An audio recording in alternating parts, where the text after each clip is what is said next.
नमस्कार, न्यूज 24 उत्तर प्रदेश उत्तराखंड में आपका स्वागत है। आपके साथ मैं हूं मानस श्रीवास्तव।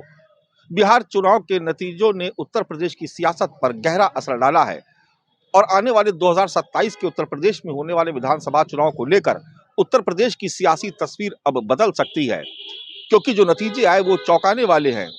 आज जब बिहार में नीतीश कुमार का शपथ ग्रहण हो रहा है, ऐसे वक्त में उत्तर प्रदेश की भी सियासत पर इसका गहरा असर देखने को मिल रहा है।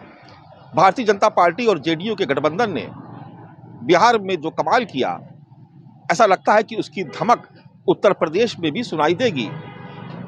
जो लोग ये कह रहे थे कि एंटी इनकम्बेंसी का फायदा विपक्षी दलों को हो सकता है, लेकिन बिहार चुनाव के नतीजे बताते हैं कि उत्तर प्रदेश में भी हालात दूसरे हो सकते हैं। तो ऐसे में क्या उत्तर प्रदेश के सियासी दल फिर से अपनी रणनीति पर पुनर्विचार करेंगे? बहुत सारी संभावनाएं तलाशी जा रही और राजनीति के जानकार इस बात को मानते हैं कि उत्तर प्रदेश में जल्द ही अब एक तीसरे मोर्चे का भी उदय हो सकता है।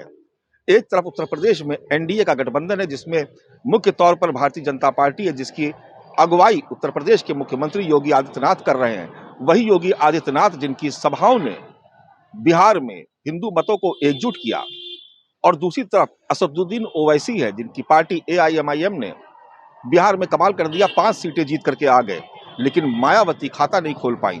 तो ऐसे में यह समझना जरूरी है कि क्या बहुजन समाज पार्टी उत्तर प्रदेश में अपनी सियासी रणनीति पर पुनर्विचार करेगी।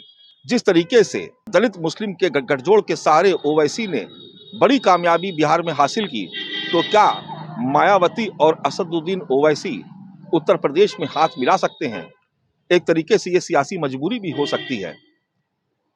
इसमें कोई शक नहीं कि भारतीय जनता पार्टी की पिछली 2 टर्म की सरकार, उसकी लोकप्रियता अभी भी बनी हुई है, और उत्तर प्रदेश के मुख्यमंत्री योगी आदित्यनाथ का इस्तेमाल हिंदू मतों को एकजुट करने के लिए भारतीय जनता पार्टी अलग अलग राज्यों में भी उनको भेजती है।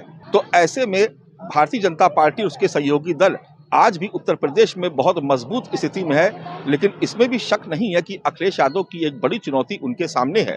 कांग्रेस और समाजवादी पार्टी ने मिलकर जो कमाल 2024 के लोकसभा चुनाव में किया, वो आगे जारी रहेगा। इसको लेकर के तमाम तरह के संशय हो सकते हैं, क्योंकि लोकसभा चुनाव में मतदाताओं का मिजाज दूसरा होता है और विधानसभा चुनाव के दौरान उनकी सोच दूसरी हो जाती है। तो ऐसे में जातियों की गोलबंदी के लिए उत्तर प्रदेश के सियासी दल मिलकर के एक तीसरा मोर्चा भी गठित कर सकते हैं। इस बात की संभावनाओं को सिरे से खारिज नहीं किया जा सकता, या इसको यूं कहा जाए कि इस बात की संभावनाएं बेहद प्रबल हैं, क्योंकि बिहार चुनाव के नतीजों ने एक तरीके से गैर भाजपाई दलों को अपनी रणनीति पर सोचने के लिए फिर से मजबूर किया है। समाजवादी पार्टी पिछड़े, दलित और अल्पसंख्यक को लेकर के आगे बढ़ रही है, लेकिन यह फार्मूला बिहार में काम नहीं किया।